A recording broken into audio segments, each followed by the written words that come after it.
Quanto à origem. Quanto à origem, as receitas públicas elas podem ser originárias ou derivadas. Originárias é quando elas são obtidas a partir da exploração do próprio patrimônio público, ou seja, elas não geram uma obrigatoriedade para que os contribuintes eles paguem por isso. O exemplo, a alienação de bens, tá? O governo ele está vendendo, digamos, um prédio, está privatizando ali uma empresa pública. O contribuinte ele não é obrigado a comprar essa empresa, é nesse sentido. Ela gera receita a partir do próprio patrimônio, sem gerar uma obrigação em terceiros. A pessoa ela faz porque ela quer, né? Porque ela tem vontade de adquirir aquele determinado bem. Assim como no caso do aluguel de bens públicos, que o governo ele disponibiliza alguns espaços que não estão sendo utilizados, e aí essa receita de aluguel ela é uma receita originária. E prestações de serviços, que podem ser realizadas diversas prestações de serviços que o cidadão ele pode ou não adquirir esses serviços. Se ele optar se ele optar por assinar ter acesso, aí ele paga uma determinada taxa, senão não paga, não é obrigatório. Vi até que o professor ele deu um exemplo. Assina a taxa de pagamento da Netflix, quem tem, quem tem disponibilidade e de vontade de acessar aquele determinado serviço, mas não que seja obrigatório. É a mesma coisa que acontece com o governo. E tem as receitas derivadas, que são obtidas a partir de contribuições compulsórias do cidadão.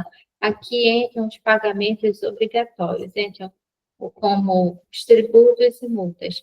Os tributos nós somos obrigados a pagar, né? Seja contribuições, seja ICMS, IPI, IPVA, elas estão na lei, existe uma legalidade que nos obrigam a pagar esses tributos, e as multas, que é quando a gente, por exemplo, passa no trânsito, que agora tem aqueles radares que a gente ultrapassa excesso de velocidade, por exemplo, e recebe uma multa.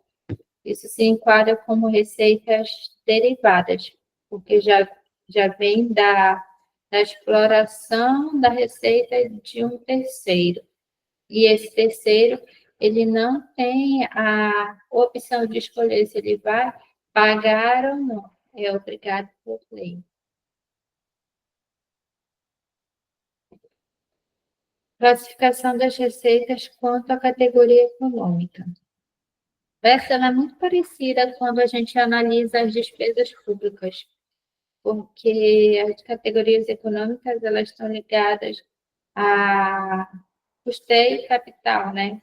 Despesas de custeio, despesas de capital, e aqui no caso são as receitas correntes, que são as relacionadas a custeio também, e são recebidas com frequência, e elas podem ser utilizadas para pagamento de despesas correntes.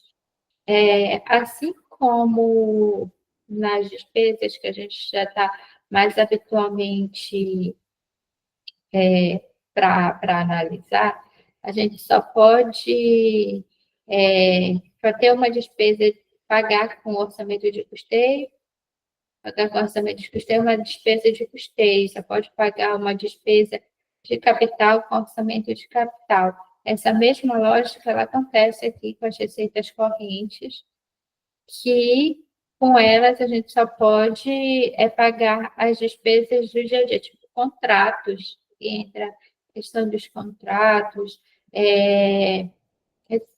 pagamentos obrigatórios, como salários dos servidores, são os orçamentos repassados aos ministérios, às universidades, a todos esses outros entes que compõem o governo, né?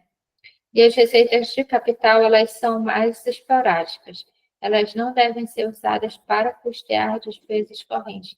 Mas é importante mencionar que despesas de capital, elas são para arcar com as despesas de capital. Mas uma despesa de capital, por exemplo, a criação a elaboração, a construção de uma obra, ela é receita de capital. Mas quando ela está pronta, ela gera muitas despesas de custeio, porque aí vai entrar a questão da manutenção daquela obra. Se a gente verifica que na Copa inaugura um novo prédio, ok, acaba ali a necessidade de despesas de capital.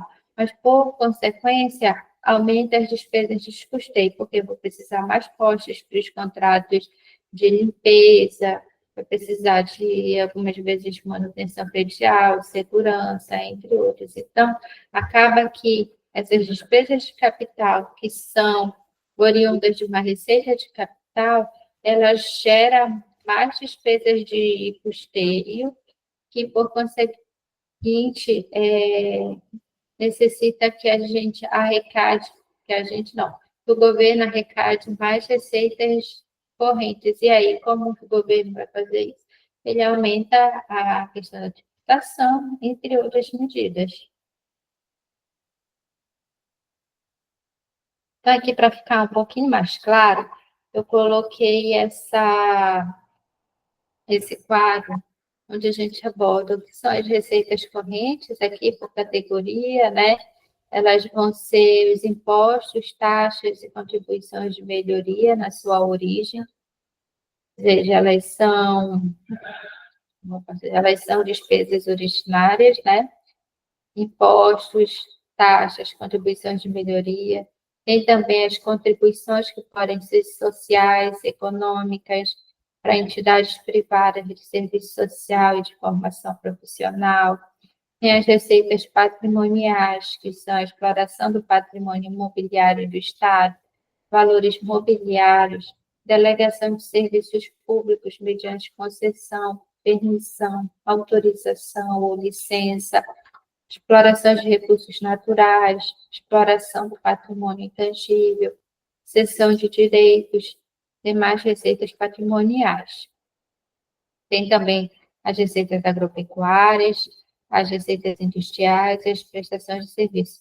Aqui, essas três aqui, do item 4.456, eles são receitas consideradas receitas econômicas do governo, a partir de uma determinada atividade econômica ou de bens e serviços, o governo ele consegue fazer essa arrecadação.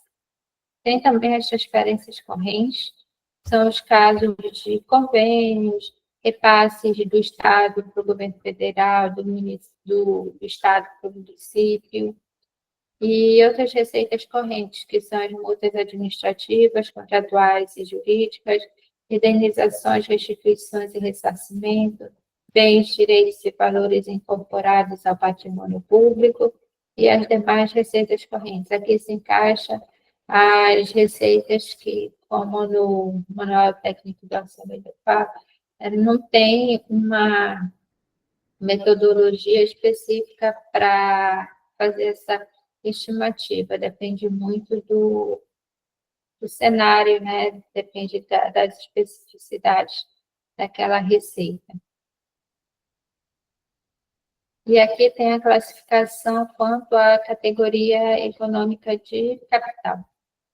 São as operações de crédito, tanto no mercado interno quanto no mercado externo, que são os empréstimos, né? A alienação de bens móveis, imóveis e bens tangíveis, amortização de créditos, transferências de capital. No caso das transferências de capital, tem até um exemplo que já aconteceu aqui na UFOPA. Foi feito um convênio, e nesse convênio estava estipulado lá X quantidade de bolsa, um valor determinado para diário de passagem para o professor, mas também tinha a parte de aquisição de equipamentos. Então, existe também essa possibilidade de ocorrer transferências de receitas de capital aqui para o FOPA. Outras receitas de capital é a integralização de capital social, resultado do Banco Central, remuneração das disponibilidades do Tesouro, resgate de títulos do Tesouro, demais receitas de